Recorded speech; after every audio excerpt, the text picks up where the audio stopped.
Hello दोस्तों, चांदनी की पाठशाला में आप सभी का स्वागत है। आज हम कक्षा 3 की हिंदी भाषा पंखुड़ी पर सप्ताह 7 तालाब में चाँद शिक्षण योजना पर चर्चा करेंगे। सबसे पहले हम दिनांक, कक्षा, विषय, समय और कालांश को लिख लेते हैं। उसके बाद सबसे पहला हमारा शिक्षण योजना में लर्निंग आउटकम आता है। तो पहला लर्निंग आउटकम है बच्चे चित्रों को देखकर अपने विचार व्यक्त करते हैं। दूसरा है बच्चे कहानी को अपनी भाषा में सुना लेते हैं। तथा तीसरा है बच्चे पर्यायवाची एवं विलोम शब्द बता लेते हैं। प्रकरण है हमारा तालाब में चांद। सीखने सिखाने की सामग्री। इसमें पंखुड़ी पाठ्य पुस्तक, पर्यायवाची एवं विलोम शब्द के टीएलएम, दीक्षा ऐप, कार्यपुस्तिका एवं बंदर के मुखौटे आदि की आवश्यकता पड़ेगी। सीखने सिखाने की प्रक्रिया तथा गतिविधियां। इधर हम क्रम संख्या, चरण, समय, आकलन के तरीके। पहले चरण में हम शिक्षण के प्रारंभ में बच्चों से उनके द्वारा देखे गए जानवरों के बारे में बातचीत करेंगे। बच्चों को पाठ से जोड़ते हुए उन्हें बंदरों पर एक कविता सुनाएंगे, साथ ही उनसे अनुकरण करने को कहेंगे। हमने कविता सुनाई थी बंदर मामा और इस पे गतिविधि भी कराई थी।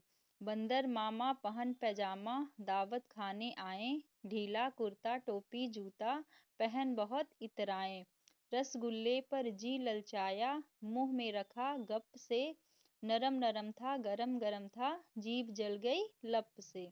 बंदर मामा रोते रोते वापस घर को आए, फेंकी टोपी फेंका जूता, रोए और पछताए। यह हमें इसमें समय हमें 5 मिनट लिखना है और आकलन के तरीके में अवलोकन सुन करके। फिर उसके बाद कविता सुनाने के बाद हम बच्चों से कहेंगे बच्चों आज हम तालाब में चाँद कहानी पढ़ेंगे। फिर दूसरा हमारा शिक्षण के दौरान, इसमें हम संकेत बंदरों ने से लेके अगर मगर तक लिख देंगे। शिक्षिका कहानी का शुद्ध उच्चारण के साथ आदर्श वाचन करेंगी तथा बच्चे अनुकरण वाचन करेंगे।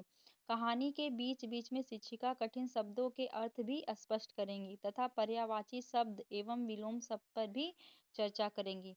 कहानी पूर्ण होने पर उनके विषय में बच्चों के साथ चर्चा करेंगी तथा एक दो बच्चों से कहानी सुनेंगी भी। तो इस प्रकार से कहानी पे के बारे में बच्चों से चर्चा भी हो जाएगी और कहानी बच्चों को समझ में भी आ जाएगी। इस पे हमें समय 20 मिनट देना है तथा बच्चों की जो प्रतिक्रिया और सहभागिता अवलोकन में रहेगी। इसके बाद है हमारा शिक्षण के अंत में, जो कि हमारा लास्ट होता है।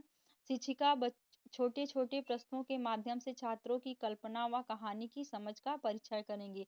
इसमें हम प्रश्न पूछेंगे कि बच्चों ताकि बच्चे इस कहानी को समझ पाए हैं कि नहीं। चांद को पकड़ने के लिए बंदरों ने क्या योजना बनाई। अब बच्चों से पूछेंगे, बच्चे क्या इसका उत्तर देते हैं। बच्चों बंदरों ने चांद को क्यों पकड़ना चाहा, तालाब में क्या दिखाई दे रहा था, पेड़ की डाली टूटने पर क्या हुआ, क्या तुम अपनी परछाई को पकड़ सकते हो, तालाब में चांद था या कुछ और। तो बच्चे अपने बारे में जो भी इस प्रश्न का उत्तर देंगे, शिक्षिका छात्रों से उपयुक्त प्रश्नों के उत्तर पर अपने विचार प्रस्तुत करने को कहेंगे तथा उसे श्यामपट्ट पर लिखेंगे भी। इसमें हम 15 मिनट देंगे और प्रश्नोत्तर एवं प्रतिक्रिया बच्चों के ये अवलोकन में रहेगा आकलन के तरीके में। फिर गृहकार्य, बच्चे अपने मन से एक छोटी सी कहानी किसी जानवर की लिखकर लाएं। बच्चों से हम कहेंगे कि होमवर्क में आपको यही करके लाना है तथा बंदर का चित्र बनाना है। अब अंतिम है हमारा शिक्षिका की आगामी योजना। आकलन के आधार पर बच्चों का ध्यान रखते हुए शिक्षिका शिक्षण योजना बनाएंगी तथा कहानी को पुनः विस्तार से सुनाएंगे। जिन बच्चों को ये कहानी नहीं समझ में आई होगी या जो बच्चे छूट गए रहेंगे, उनके लिए हम फिर से इसको एक शिक्षण योजना बनाएंगे। तो इस प्रकार से तालाब में चांद शिक्षण योजना हमारी कंप्लीट हुई तथा इसकी जो सप्ताह की कार्य योजना है वो भी हमने लिखा है। तो इसे हम ऐसे ही दिखा दे रहे हैं और पीडीएफ में दे दे रहे हैं। तो आप लोग इसे अपनी कॉपी में या जो भी आपने रजिस्टर बनाया होगा उस रजिस्टर में नोट कर लीजिएगा। तो यह हमारी एक सप्ताह की जो शिक्षा योजना है वह कंप्लीट हो जाएगी।